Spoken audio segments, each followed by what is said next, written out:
Hey guys, it's me, Kevin. Welcome to another vlog. Today is, I guess I'll tell you about a concept today. I guess next time I'll tell you something maybe probably inspirational or something, or maybe a story, but today it'll be a concept. It's a concept that is apparent in a lot of people, I guess, in some sense, and or in people with OCD or whatever. But this is the perfectionist principle. So the other day I was at work and there was this lady who was basically telling me like, oh, I'm a perfectionist, right? And then it was like, the medicine directions said something like, oh, take 2 pills every 12 two times twice a day or whatever, right? And then they were going like, oh, it was like, that means I gotta take one at like right now, and then that means later on I take it like 12 hours later. And then I thought to myself, I'm like, you're not a really good perfectionist, because I know I overthink everything to a maximum amount of detail, and even then I still haven't achieved perfectionist.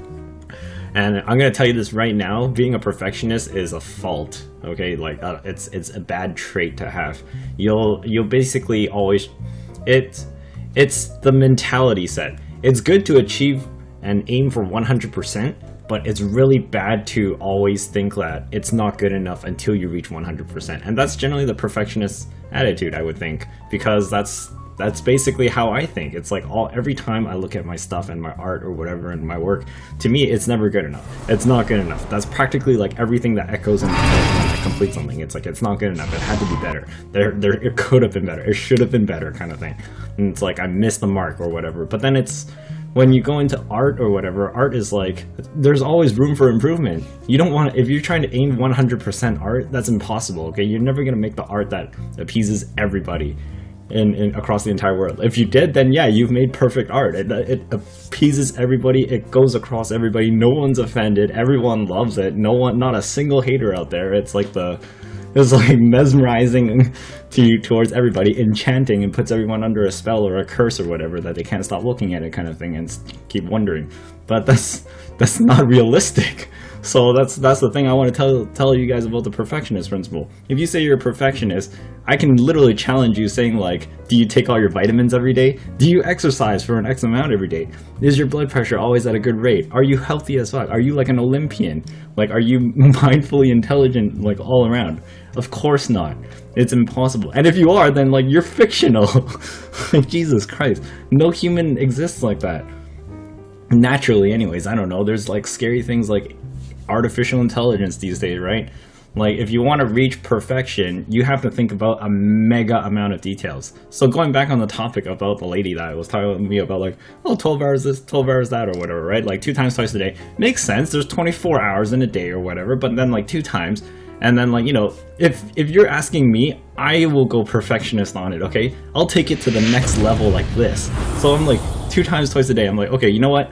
There's 24 hours in a day, but then it's like, how many of those hours are you awake during that time, right? So then there's maybe about like 16 hours, because you generally sleep about 8 hours in general, so you subtract 8 off that 24 and you're left with 16. That's assuming you're having good sleep or whatever. Now, you take that pill or whatever in the morning or whatever, so then if you take it in the morning, then you have maybe about 12-hour cycle, or about 15 hours before you head to bed again.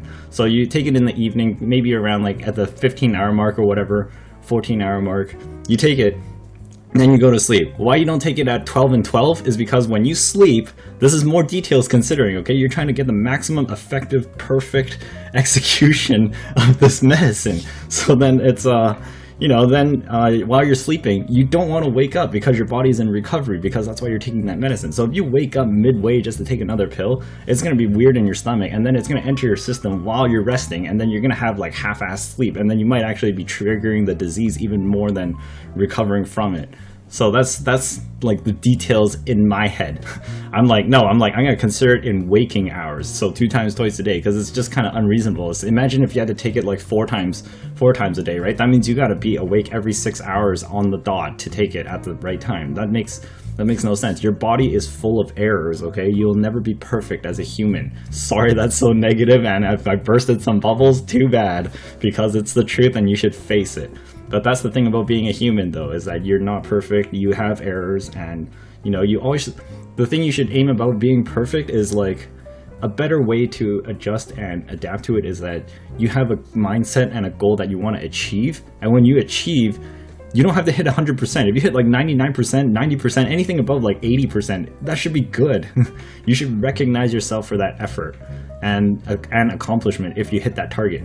But if you're like aiming like, oh, there's like, I missed this or whatever, like, or like even in games, like, you know, my channel's about games, right? So like games is like this. And it's like, oh, I played this game, and then I made this game or whatever. Oh, somebody ran into a bug. Well, shit, it's no longer perfect. That's already an error. But it's acceptable though. Like, you know, games are released with bugs. And albeit like even like old school games when they sold it on cartridges or whatever, it's not like today where you can patch a bug and update the client and everything in the executable file. Back then it was like they had to make it as pristine possible and bug free as possible in one package, and then once it ships out, it's done. There is no such thing as patches back then. Nowadays it's like you can make a few errors or whatever, ship out the game across digitally. You don't have to print CDs or whatever, or like, you know, burn all these things onto a CD. Some of you who are younger might be like, what the freak are you talking about? What the hell is this CD nonsense? So, you know, and then there's like all that stuff. So that's what I mean, like being a perfectionist, it depends on your mentality. If it's because like I need to get 100%, that's unrealistic.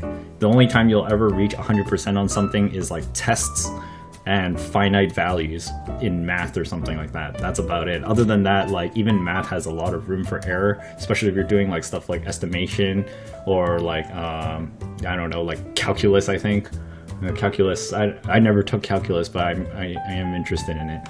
And then like just learning all these things is like there's so many aspects in everything in life that becoming a perfectionist at it will actually hinder you from learning more things. Because say for example, like why I say this is because you can learn maybe like 90% of something, right?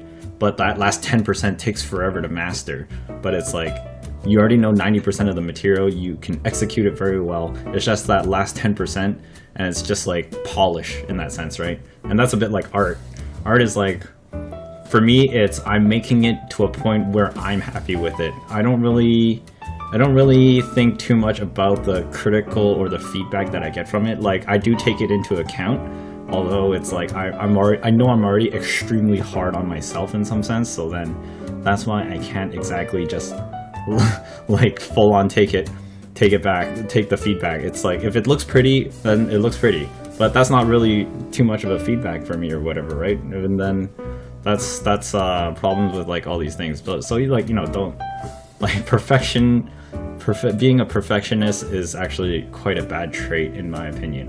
It's like it's more so how do you deal with that hinging of the last 10% that you want to acquire.